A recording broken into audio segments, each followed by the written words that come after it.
Good evening, and thank you for joining us this Saturday. It's a stormy last weekend of 2024 and possibly a rough one for millions of Americans getting home from Christmas. This is Katy, Texas, as a new round of devastating tornadoes ripped from Texas to Georgia, and there's been at least one death so far. CBS's Katie Weiss is in Alexandria, Louisiana, about 3 hours northwest of New Orleans, and leads us off tonight in the bullseye of the storm. Katie. Well, good evening, Jerika. Here in Alexandria, Louisiana, the storm has just hit us. The winds have picked up. The temperature has dropped. The lightning and thunder has intensified by the minute, really, and the rain has just been getting heavier and heavier. An outbreak of tornadoes is tearing through the South tonight. That's just crazy. You can see some debris just flying around. The severe weather thundering across Texas, pounding areas with high winds and large hail.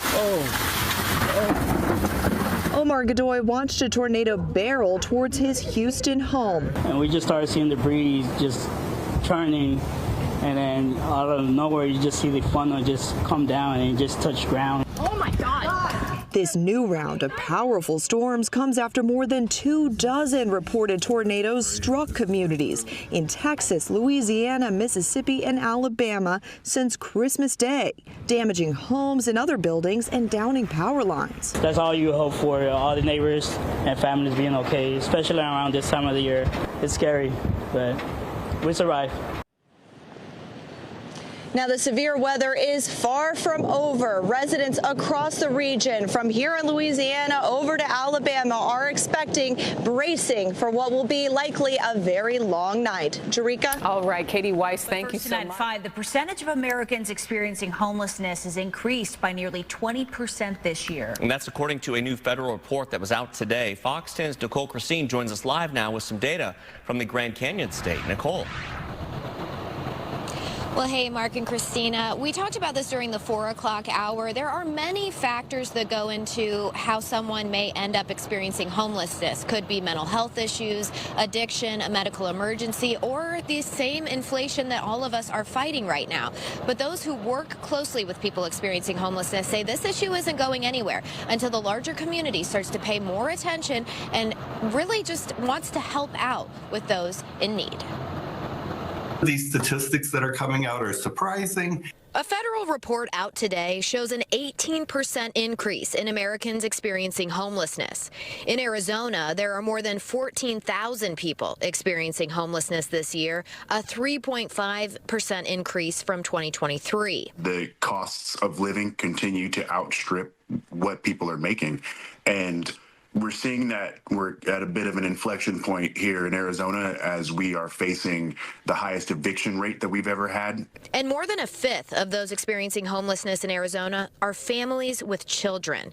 Central Arizona Shelter Services CEO Nathan Smith says offering units for those in need to stay is one part of their approach, and the need is there. We had a household of 10 people move in last week, so we get some pretty good-sized households.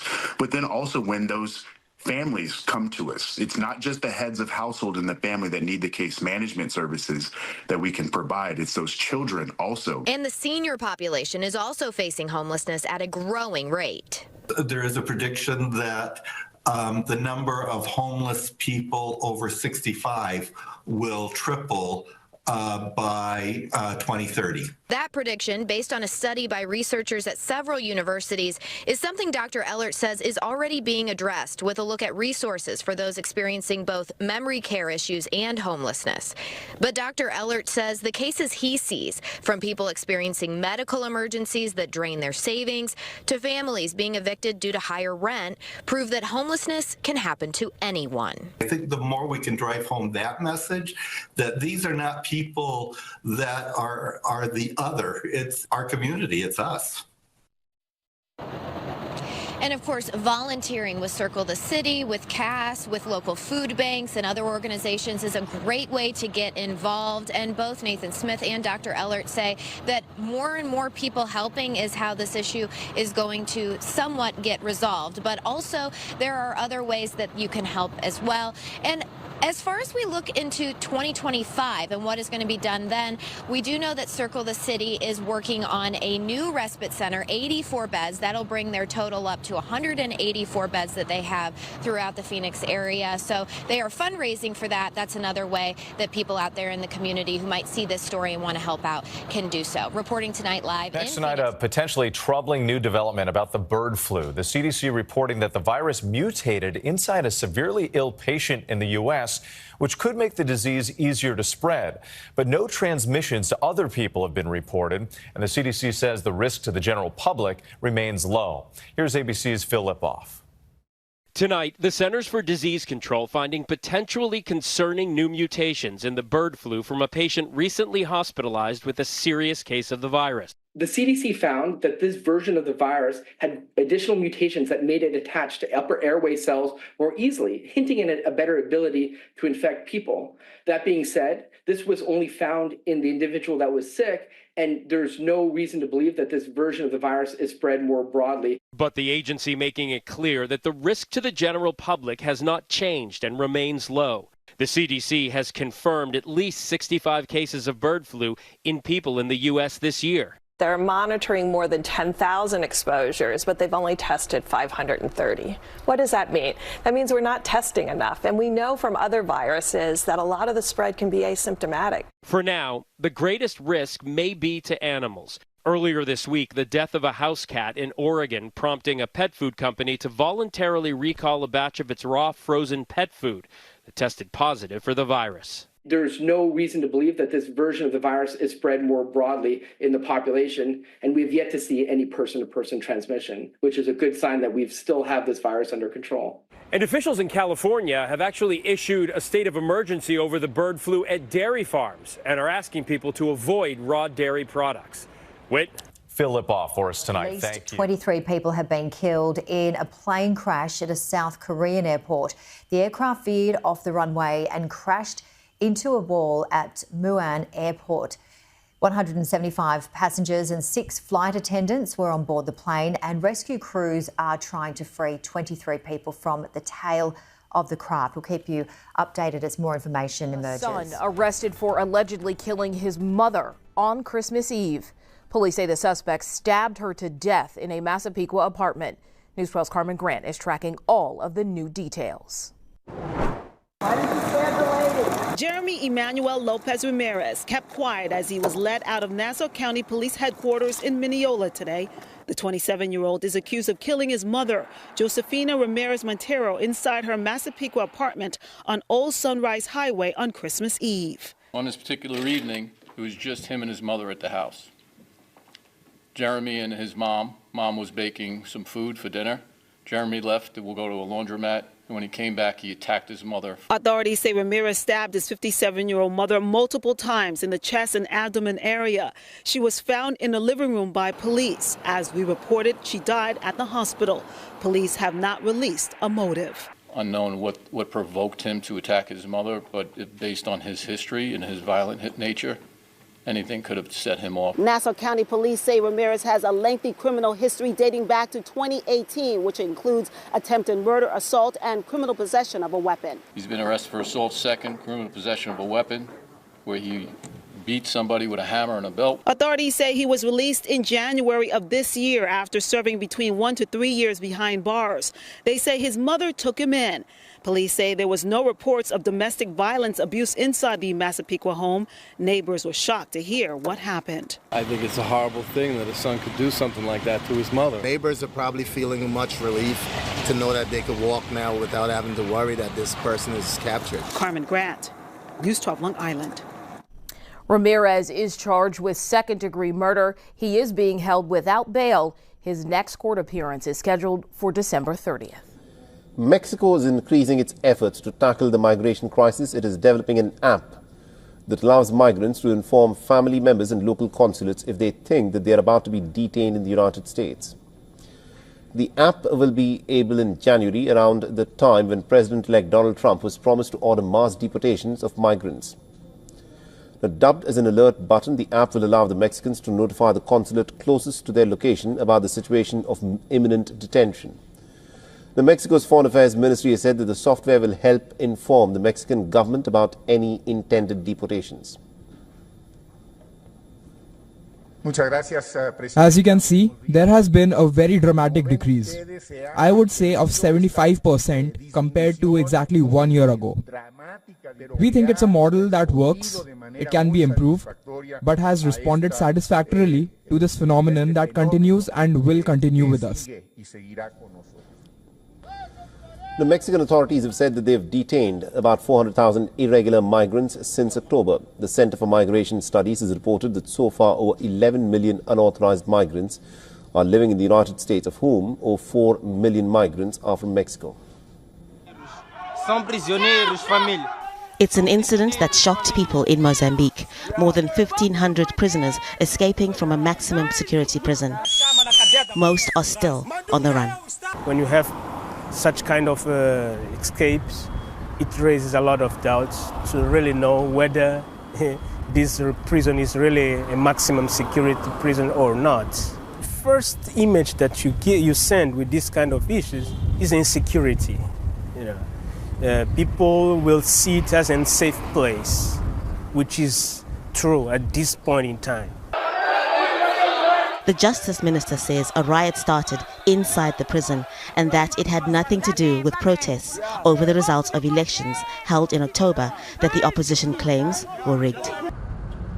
Those demonstrations began soon after the Constitutional Council declared Daniel Chapo president-elect. More than 20 people were later killed in looting and rioting. Those protests have largely died down, but there is an uneasy calm in the capital, Maputo. People are taking advantage of the lull to stock up on essentials. Many fuel stations were damaged and vandalized during the unrest, but that didn't stop people from trying to fill their vehicles. I know I will be here for a long time. Someone told me that yesterday he was here for 5 hours. Only a few places are open and have fuel. Being in the line is very frustrating. I am here more than 1 hour and I am in the same spot. Opposition supporters are threatening to stage more protests and shut down the economy. The priority right now is to get fuel. If protests start again, people may not be able to do this for a couple of days. Maputo is now relatively calm, but people don't know how long that's going to last. Demonstrators say they are waiting to hear from Venancio Mondlane, the main opposition leader, on what to do next. He often tells them on social media when and how to protest. The police blame protesters for the unrest. The main opposition leader is accusing security forces of encouraging looting and unrest so they can declare a state of emergency, something they deny. Now people are waiting to see what happens next. Harun Mutasa, Al Jazeera.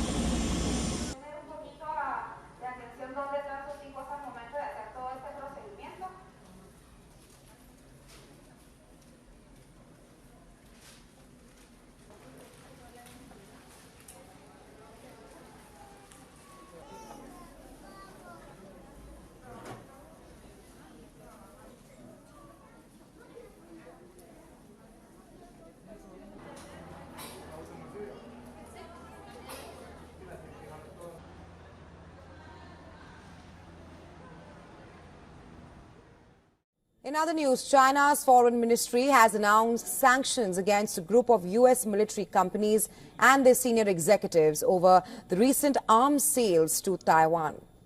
U.S. President Joe Biden approved the drawdown of up to $571.3 million last Friday for defense aid to the self-governing island, which China considers as its own.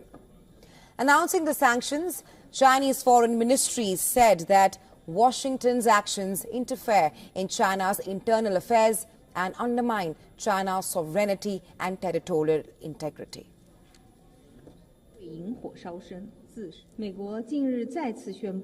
Recently, the U.S. announced another line of substantial military assistance and arms sales to China's Taiwan region. Its National Defense Authorization Act for fiscal year 2025 includes multiple negative sections on China. These seriously violate the One China principle and the three China-US joint communiques, interfere in China's internal affairs and undermine China's sovereignty and territorial integrity. Pursuant to articles, the law of the People's Republic of China on countering foreign sanctions, China hereby decides to take countermeasures against 7 U.S. military industry companies and their relevant senior executives. The statement also hit out at Washington's 2025 defense budget, which includes a security cooperation initiative with Taiwan as well as calls for strengthened defense industrial cooperation with Taipei. The measures prohibit Chinese companies from conducting businesses with 7 companies, including Instu, Hudson Technologies, Raytheon Canada and Raytheon Australia. Although the U.S. does not formally recognize Taiwan diplomatically, it is the largest supplier of weapons and a strategic ally of the self-governing island. In recent years, China has increased pressure on Taiwan, threatening to use force to control the island if required. Now, since Taiwanese President Lai Ching-te took office in May, China has conducted 3 rounds of military exercises. Mao Ning, the spokesperson for China's foreign affairs, has warned that U.S. support for Taiwan will only burn itself.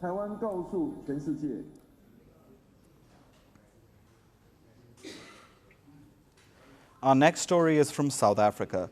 The country is fighting an underground war against gangs and criminals who control abandoned mines. For weeks now, several illegal miners have been trapped inside a gold mine in the country's northwest. South African authorities have cut off their food and water supplies to force them out and make arrests. But the South African officials now face a grave dilemma. They've received a chilling letter from the miners. It says that amid the food shortage, many of them have turned to cannibalism. Our next report has the details. South Africa is fighting an underground war. For weeks now, police officers are guarding an abandoned gold mine in the country's northwestern Stilfontein town. They are heavily armed and deployed around every known exit shaft. Their mission: to capture several illegal miners who've been trapped underground. This comes as a part of South Africa's heavy crackdown against criminal gangs who control the country's abandoned mines. The operation is called Operation Vala Umgodi, which means closing the holes to arrest illegal miners. The aim is to force gang leaders to allow miners to resurface by smoking them out, as one minister has controversially called it. As part of the operation, officials have cut off food and water supplies at the Stilfontein mine, trapping the illegal miners inside. As per reports, some 4,000 miners were initially stuck underground. Hundreds have resurfaced in weak conditions and faced arrest as soon as they appeared. While South African authorities call the operation important, a chilling letter has put them in a dilemma. On Christmas Eve, one of the illegal miners emerged out with a letter attached to him. The letter, written in the local language, mentioned that more of his fellow miners have died in the deep mine shaft and hunger has caused them to resort to cannibalism. They urged the authorities to send more food, which the government had earlier denied. But this letter has reportedly stunned the officials who took action and supplied food and water to the illegal miners. These illegal miners are locally called Zama-Zamas, that loosely translates to take a chance. They work in closed mines to extract minerals like gold, iron ore, coal and manganese. Zama-Zamas reportedly operate in some 6,000 disused mines. They tend to remain in the mines for long periods, over months sometimes, looking to hit gold and make money. They rely on help from contractors outside who pull them up for a fee. These contractors also supply them with essential supplies. However, most Zama-Zamas are undocumented migrants from neighboring nations like Zimbabwe, Lesotho and Mozambique.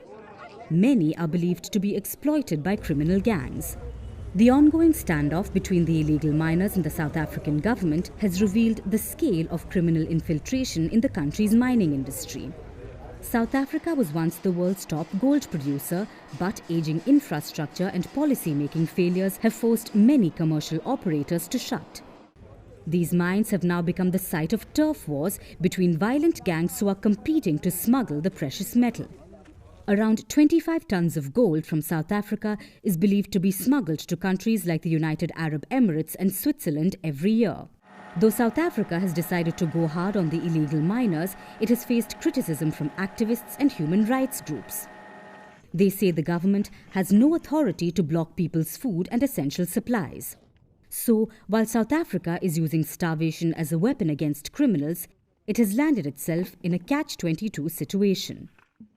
Silicon Valley finds itself at the center of a raging political debate that could dramatically impact its workforce. It is pitting some of the biggest names in tech who happen to be supporters of Donald Trump against the president-elect's base. ABC 7 News South Bay reporter Lauren Martinez with a look at the clash over work visas. An online debate between big tech and politics continues into the weekend. At the center of the issue, the H-1B visa program. It's a gateway for skilled workers from around the world who specialize in areas that include mathematics, technology, engineering, and science. 65,000 visas are issued each year, with an additional 20,000 given to those who have master's degrees or higher.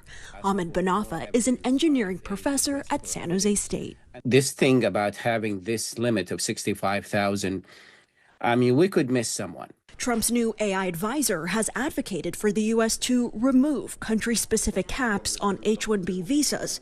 Tech industry leaders and Trump advisors Vivek Ramaswamy and Elon Musk both made long posts on X on how their businesses rely on H-1B workers.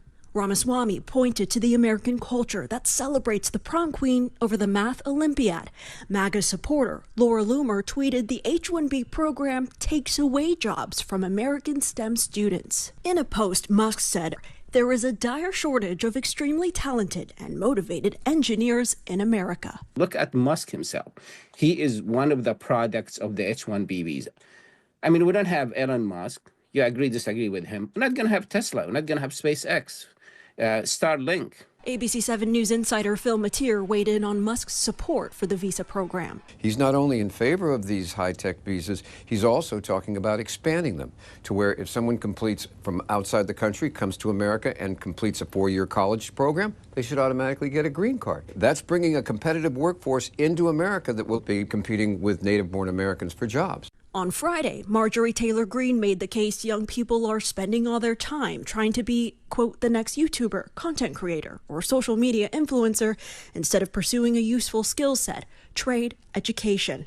So what will happen to H-1B visas during Trump's second term? That's unclear. Trump restricted the program in 2020 during his first administration. In San Jose, Lauren Martinez, ABC. Moving on, as the political turmoil deepens in South Korea, suspended President Yoon Suk-yeol has once hit the headlines yet again. A prosecutor's report claims that Yoon authorized the military to fire their weapons if needed to enter parliament during his failed bid to impose martial law. The 10-page summary from former Defense Minister Kim Yong-hyun's prosecution indictment report alleges that Yoon vowed on December 3rd to declare martial law 3 times if required.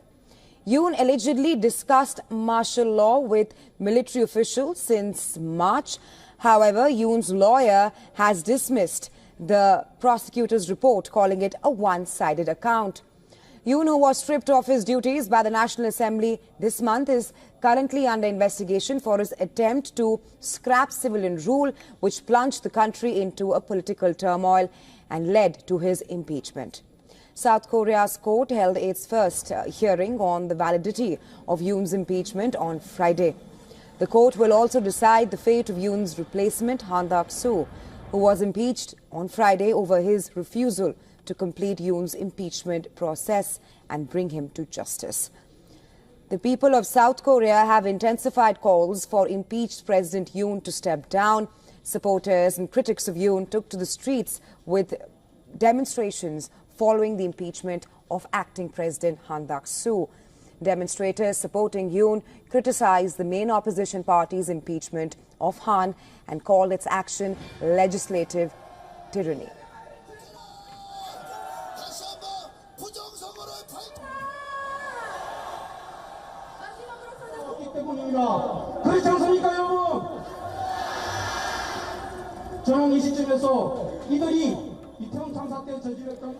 Anti-Yoon demonstrators who held a rally in a nearby area on the same day criticized Han and the ruling party for protecting Yoon, calling them accomplices in Yoon's rebellion attempt. They also demanded that the current acting president should appoint the court justices as soon as possible so that it can continue impeachment trials.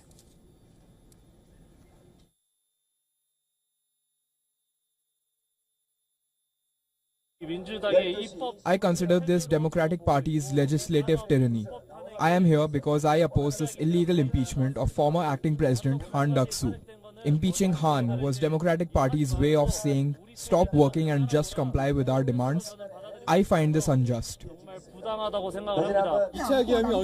We don't know when there will be a second martial law declaration, and we just want this unstable situation to be over. Head of rebellion Yoon Suk-yeol must step down and be arrested immediately, so we can usher in the new administration.